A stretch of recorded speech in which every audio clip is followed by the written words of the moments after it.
I see a lot of specifically athletes, young athletes, not hip hinging correctly. So I just want to do a little recap of the importance of it. All right. What happens is when we hip hinge and when we teach you to hip hinge, I'm going to teach you here in a second real quick. What we do is we use a dowel. We use the dowel to make sure we have good spinal stability. We place the dowel on the back of our head and our tailbone, and that gives us the idea of where our head and tailbone is in space. Where is it? And that'll line up. We'll have our natural curvature of our neck and our lower lumbar spine. And when a hip hinge is done correctly, okay, with good spinal stability, and we go out and angle the upper body over the lower body, the glutes activate and protect our lower lumbar spine. When done incorrectly, what works? Okay, our lower back muscles here, and takes a lot of pressure on our lower lumbar spine if it's not done incorrectly. Now I want to emphasize that you can flex your lower back. When I teach a hip hinge, everyone thinks they're not allowed to bend down and roll their back. The spine is designed for that. You can roll the spine, lateral flexion of the spine, extension of the spine, but you do not want to flex the lower spine and load it. And that's what I see the kids doing, picking up the weights, specifically doing a RDL, Romanian deadlift, and other exercises. That is the importance of when you really want to hone in on a proper hip hinge, okay? The hip is one of the largest hinge joints in the body, and it's designed to hinge. And sometimes people don't know, and you don't know what you don't know until you're taught. And it's designed to get the biggest muscles in the body to work, the glutes, and protect the lower back. All right, I'm going to show you how we teach it over here, and how you're going to teach you how to do a hip hinge. You use a dowel, broomstick, anything that's nice and straight. Okay.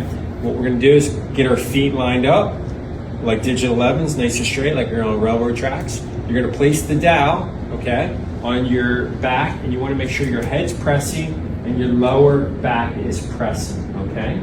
You have just a slight bend in the knees if you need it. And we're going to hinge down, and at the bottom there, you should have the same curvature you have at the top, okay? With your head and tailbone touching. And when they stay connected, and you have the identical curvature of your neck and lower lumbar at the bottom and top, that is a proper hip hinge, down and up. I like to do 10 this way, because it also opens up my chest and shoulder. And then I switch arms, and then I do 10 this way. This is a must with all my warm-ups, personally and with my clients, doing the hip hinge. Give it a try, perfect it, and once that's perfected, your body will start to slowly adapt, change its neural patterns of how you bend forward, especially when you go into lifting any weights and loading it. Thanks for watching. Matt with Vita Performance.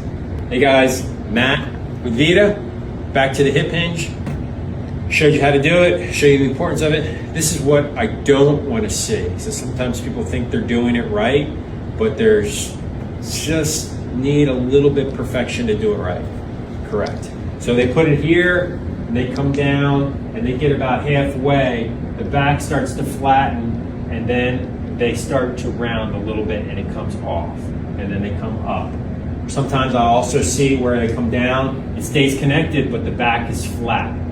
That's not correct. You want to keep that natural curvature, because once that back starts to lose, especially the lower lumbar spine, its curvature, you've stopped engaging the glutes and getting maximum recruitment, and you're starting to work that lower back. So make sure you have that.